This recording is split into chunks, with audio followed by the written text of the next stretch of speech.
Capítulo 29. Advertências e apelo. Por 1 ano e meio, Paulo havia trabalhado entre os cristãos em Corinto, mostrando a eles um Salvador crucificado e ressuscitado e apelando para que confiassem completamente no poder transformador de sua graça. Antes de aceitá-los na comunhão da igreja, ele os havia ensinado cuidadosamente sobre os deveres cristãos e tinha tentado ajudá-los a serem fiéis aos seus votos batismais. Paulo tinha uma noção clara do conflito que cada cristão tem que travar contra os agentes do mal. Ele havia trabalhado incansavelmente para fortalecer os jovens na fé. Tinha implorado para que rendessem completamente a Deus, pois sabia que quando a pessoa não se rende por completo, o pecado não é abandonado e as tentações confundem a consciência. Toda pessoa fraca que possui dúvidas e lutas, mas que se entrega plenamente ao Senhor, entra em contato direto com os poderes celestiais que lhe permitem vencer. Os anjos ajudam esses cristãos em cada momento de necessidade.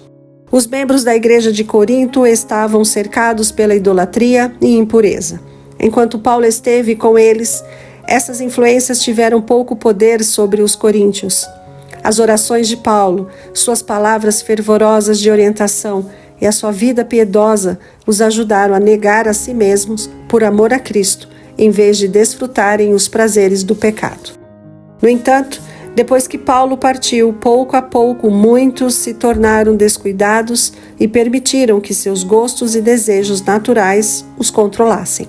Muitos que tinham abandonado maus hábitos, quando foram convertidos, acabaram retornando aos pecados degradantes do paganismo.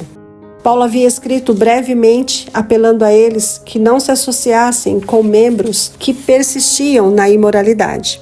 Porém, discutiam a respeito das suas palavras e se justificavam por ignorar sua orientação.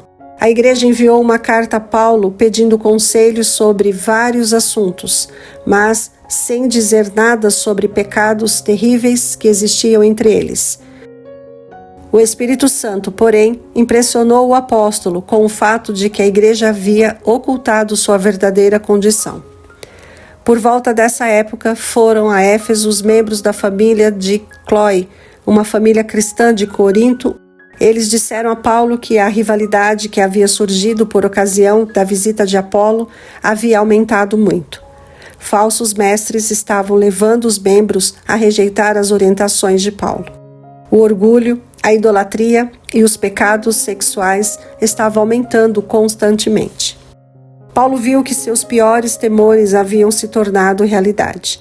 Ele não se permitiu pensar que seu trabalho tinha sido um fracasso.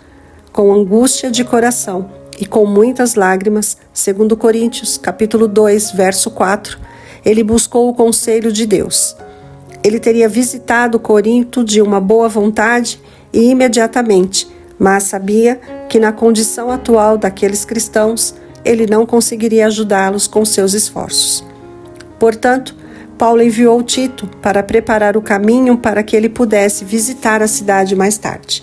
Então o apóstolo escreveu à igreja de Corinto uma de suas cartas mais ricas, instrutivas e poderosa.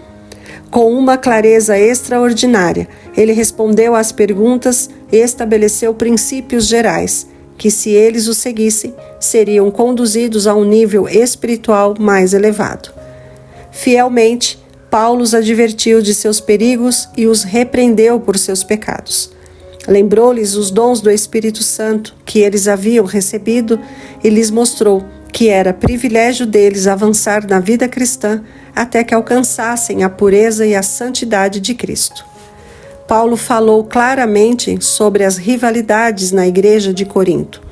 Ele escreveu: Irmãos, em nome do nosso Senhor Jesus Cristo, suplico a todos vocês que concordem uns com os outros no que falam, para que não haja divisões entre vocês. Antes, que todos estejam unidos num só pensamento e num só parecer. Meus irmãos, fui informado por alguns da casa de Cloe de que há divisões entre vocês. 1 Coríntios capítulo 1, versos 10 e 11. A natureza da inspiração de um profeta. Paulo era um apóstolo inspirado. A verdade que ele ensinou havia recebido por revelação, mas ainda assim o Senhor nem sempre revelava diretamente a ele a condição de seu povo. Nesse caso em especial, os que se interessavam pela igreja tinham contado ao apóstolo sobre a situação e pelas revelações divinas que já havia sido recebida antes, ele estava preparado para julgar esses acontecimentos. Embora o Senhor não tivesse dado a ele uma nova revelação para aquela ocasião especial, os que desejavam luz de Deus aceitaram sua mensagem como sendo a expressão do pensamento de Cristo. À medida que os males iam surgindo, o apóstolo reconhecia seu significado. Deus o havia encarregado de defender a igreja. Não era bom e correto que ele tomasse conhecimento da divisão entre eles? Sim, com certeza. E sua repreensão foi tão certamente escrita sob a inspiração do Espírito de Deus, quanto o foram quaisquer outras de suas cartas. O apóstolo não mencionou os falsos mestres que estavam tentando destruir o fruto do seu trabalho. Com sabedoria, ele decidiu não irritar os coríntios com suas referências. Ele chamou a atenção para o trabalho dele mesmo como sábio construtor. 1 Coríntios capítulo 3, verso 10, que tinha lançado as bases sobre as quais outros construíram. Nós somos cooperadores de Deus. Ele reconheceu que somente o poder divino o havia habilitado a apresentar a verdade de uma maneira que agradava a Deus. Paulo tinha escrito lições que deviam ser aplicadas em todos os tempos, em todos os lugares e sob todas as circunstâncias. Um ex-convertido tinha ido tão longe na apostasia que seus pecados sexuais ofenderam até mesmo o baixo padrão da moralidade do mundo gentil. O apóstolo pediu à igreja que afastasse essa pessoa má do seu convívio. Livrem-se do fermento velho, para que sejam massa nova e sem fermento, como realmente são. 1 Coríntios capítulo 5, verso 7. Outro grave mal era que os membros da igreja estavam processando uns aos outros. O próprio Cristo dera orientações de como resolver essas questões.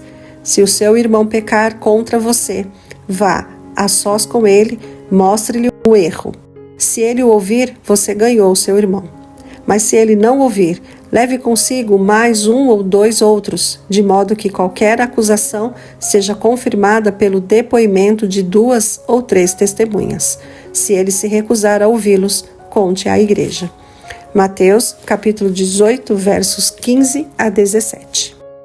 Ações judiciais entre membros da igreja.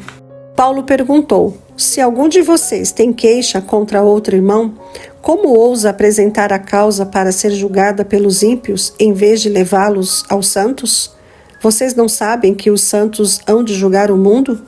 Se vocês hão de julgar o mundo, acaso não são capazes de julgar as causas de menor importância? Vocês não sabem que haveremos de julgar os anjos? Quanto mais as coisas desta vida. 1 Coríntios capítulo 6, versos 1 a 3. Digo isso para envergonhá-los.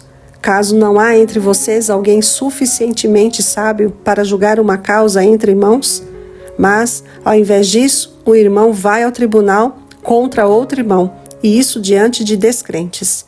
O fato de haver litígios entre vocês já significa uma completa derrota. Por que não preferem sofrer a injustiça? Satanás está constantemente procurando trazer desconfiança, ressentimento e rancor entre o povo de Deus. Muitas vezes seremos tentados a sentir que nossos direitos estão sendo violados, mesmo quando não temos uma causa real para esses sentimentos. Aqueles que colocam os próprios interesses em primeiro lugar fazem de tudo para defendê-los. O orgulho e o amor por si mesmos impedem muitos de ir, em particular, até os que eles acham que estão errados, de conversar com eles no Espírito de Cristo e orarem juntos. Em vez de obedecer ao mandamento do Salvador, alguns vão ao tribunal quando acham que seus irmãos na fé os prejudicaram. Os cristãos não devem recorrer aos tribunais civis para resolver as diferenças entre membros da igreja. Mesmo que alguém possa ter cometido uma injustiça, os seguidores do humilde Jesus se permitirão ser enganados e defraudados em vez de apresentarem os pecados de seus irmãos diante do mundo. Cristãos que vão ao tribunal um contra o outro expõem a igreja ao ridículo diante dos inimigos da igreja. Eles estão ferindo novamente a Cristo e o envergonhando publicamente. Ao ignorarem a autoridade da igreja, eles mostram desprezo por Deus, que deu à igreja sua autoridade. Nessa carta, Paulo tentou mostrar aos coríntios o poder de Cristo para guardá-los do mal. A fim de ajudá-los a romper com a escravidão do pecado, Paulo os lembrou da declaração daquele a quem tinham dedicado suas vidas. Acaso não sabem que vocês não são de si mesmos? Vocês foram comprados por alto preço. Portanto, glorifiquem a Deus com seu próprio corpo. Vida pura em um oceano de impureza. Paulo implorou a eles que controlassem as paixões e os desejos inferiores da carne. Ele despertou a melhor natureza deles e os inspirou a fazer todos os esforços para ter uma vida superior. Paulo sabia que Satanás iria se opor aos cristãos de Corinto em cada passo na caminhada cristã e que eles teriam que enfrentar conflitos diariamente. Os coríntios teriam que vencer os velhos hábitos e desejos naturais e estar sempre atentos em oração. Paulo também sabia que em Cristo, o crucificado, eles encontrariam poder suficiente para resistir a todas as tentações do mal. Os cristãos de Corinto tinham visto apenas os primeiros raios da glória de Deus. Paulo desejava que eles prosseguissem em conhecer aquele cuja vinda é tão certa como o nascer do sol. Oséias capítulo 6, verso 3. E aprendessem dele até que chegassem à plena luz do dia de uma fé evangélica perfeita. Se gostou, deixe seu like, seu comentário, compartilhe e se inscreva no canal.